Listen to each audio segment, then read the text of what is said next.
شعبان رمضان کی تیاری ہے، تو اس میں میرے بھائیو ہم اگر کوئی کبیرہ گناہ میں ہیں تو توبہ کریں، چھوڑنے کی کوشش کریں یہاں تک کہ رمضان تک بالکل چھوٹ جائے۔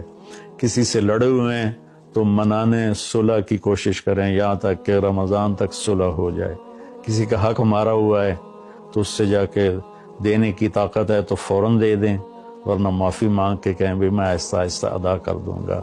رمضان کی سب سے بڑی تیاری کیا ہے کہ اپنے دلوں کو صاف کر لو پہلے سے، کہ جس دل میں نفرت ہو، بغض ہو، کسی کے لیے غصہ ہو، کسی کے لیے کیا کیا جذبے ہوں، دل صاف کرنا۔ تمہارا دل ایک آنگن ہے، ایک صحن ہے، اس میں بغض، نفرت، حسد، پتہ نہیں کیا کیا گندگیاں آئیں گی اور آتی رہیں گی۔